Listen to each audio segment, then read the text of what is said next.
You know, I actually have a relatively feminine personality structure because I'm pretty high in negative emotion and I'm pretty high in agreeableness. And that's the typical feminine structure. And that's an interesting discussion to have too, because, you know, we have this idea in our culture that you can be a woman born in a man's body. And that's not true.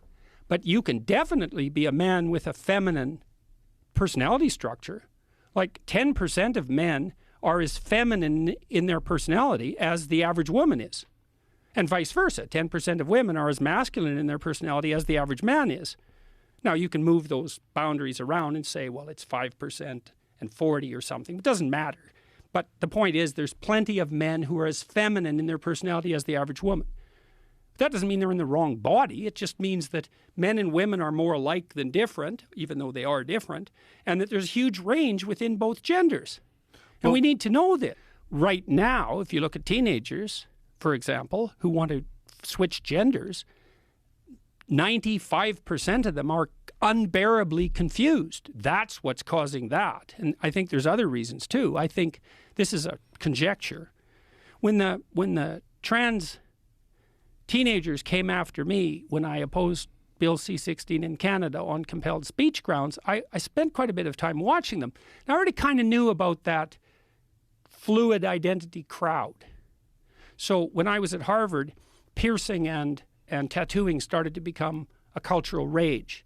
And I was interested in, well, who's doing this? Because I knew it was a practice that was limited to criminal subtypes and outcasts for a long time. So, for example, if you worked in the circus, you were likely to be tattooed, you know, and you toured around the circus, and that was a kind of carny life, and it was an outsider life. And if you were a prisoner, same thing. But then all of a sudden it started to make its inroads into the popular culture.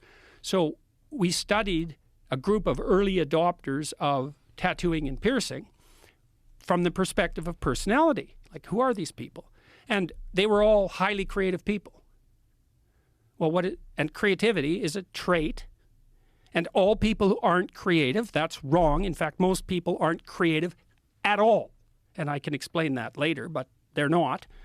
We developed a scale called the Creative Achievement Questionnaire, which assesses lifetime contribution to 13 different creative domains. And that your scores would range from 0, I have no training or talent in this area, to, I think it was 8. I'm an internationally recognized expert in this area, right?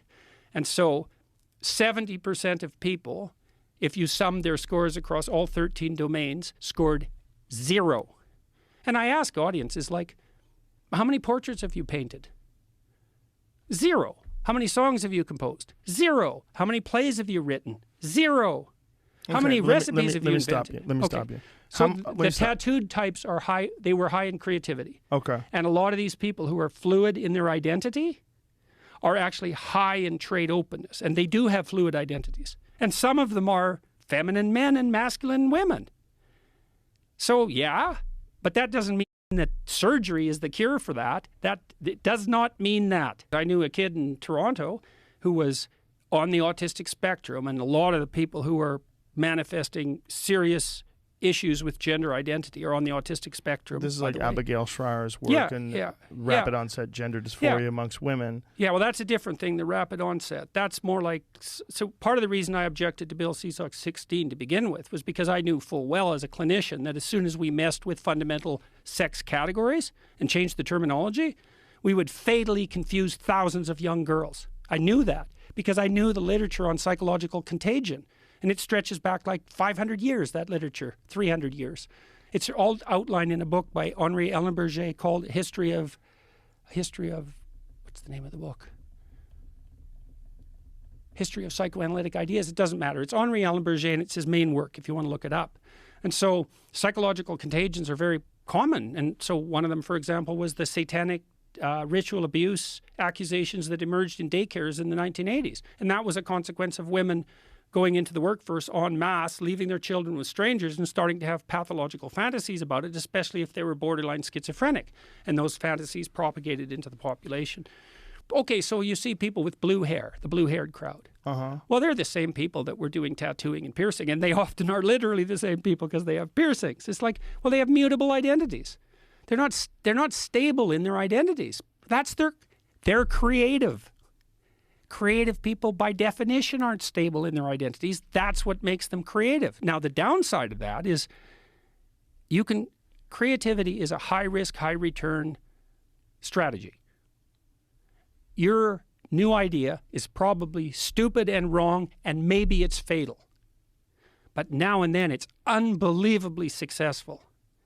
And also, now and then, our culture would die without it. So we always have this problem because we have to maintain stability, because otherwise everything degenerates into chaos. But mere stability won't work because the future's different from the past. Like technically different in a non-deterministic way. It's actually different. And so then we have to figure out, well, how do we modify our memories or our traditions at a rate that enables us to keep up with the culture? And the answer to this is, in part, we let creative people play multiple games on the fringe, and some of them are radically successful, and then we copy them.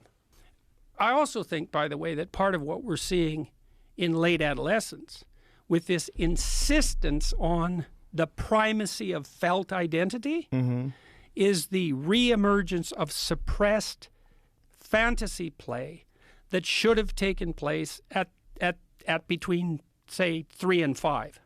That's been suppressed by the imposition of technological artifacts like television and phones, and by the absence of free play among children who are hyper-supervised. So the fantasy play is imperative to develop your identity by trying out a bunch of different patterns of behavior. Yes, exactly. And ways to be. Yes, so when my son was about 2, his sister was about 3 and had a little gaggle of friends, and they used to dress him up like a fairy princess. And this didn't happen for like years. It happened for a couple of weeks, and he was playing along. And I went down there, and I'm a Northern Albertan, and so the gender roles there were fairly finely defined. And I was watching this, I thought, is it really a good thing that he's like got wings on, a little fairy hat and a wand and a dress? Is that okay? And I talked to Tammy about it. I said, the girls are dressing Julian up like a princess. And it kind of,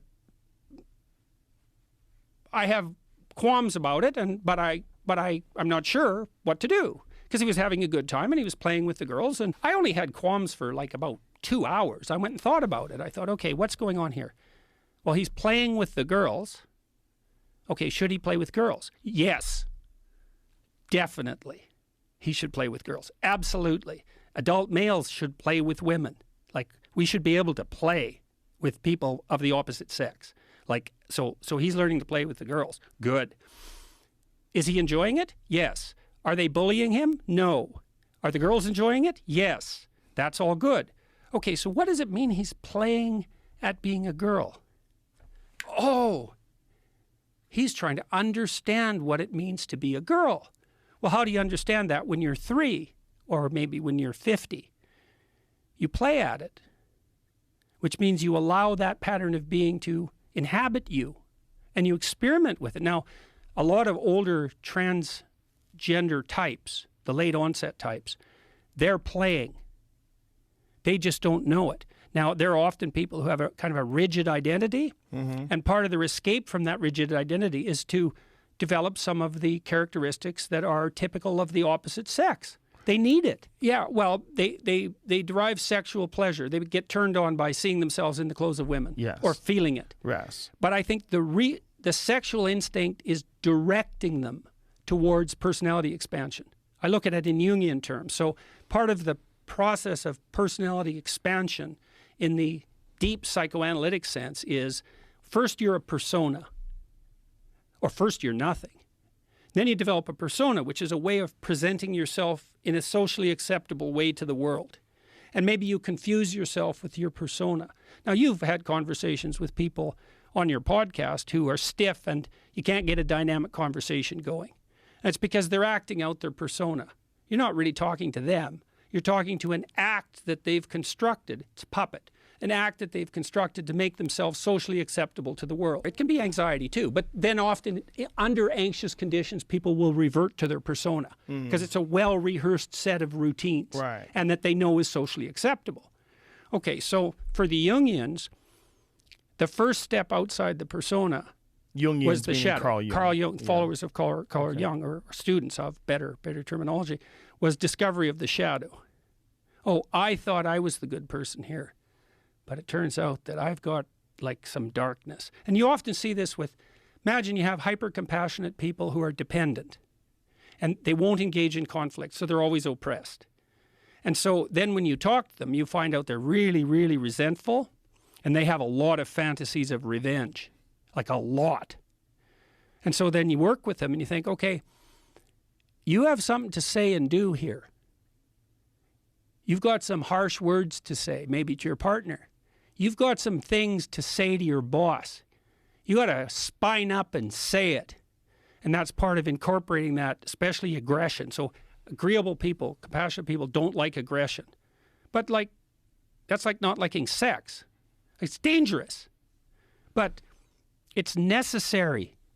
And so you want to integrate it. And if you don't, it has its own life. You know, you see people all the time who, they're so nice. You can't even be in the same room with them. They're that nice.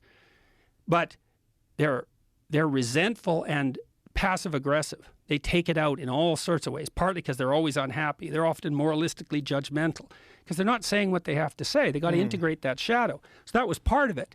And the shadow consists of, in part, all the things about you that you've deemed morally unacceptable and failed to develop. And so sometimes that's aggression, often.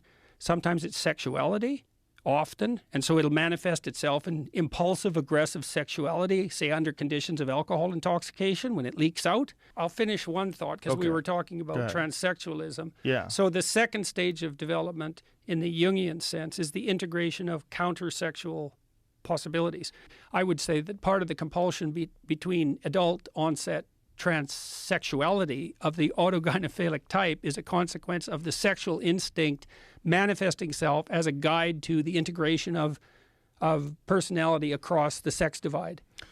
I'm sure you're familiar with Douglas Murray's work. Yes, and Murray, who's very funny, who I like very much, and who's one of the most courageous people I've ever met. Yeah, he's brilliant. And he had an amazing point about civilizations collapsing, and that when they start collapsing, they become obsessed with gender. And he was saying that you could trace it back to the ancient Romans, the Greeks. Yeah, Camille Paglia has made much of that. Yeah, I think probably it's not so much an obsession with gender; it's a disintegration of categories as a precursor. Like, so it's a marker for if categories dissolve, especially fundamental ones, the culture is dissolving because the culture is a structure of category. That's what it is.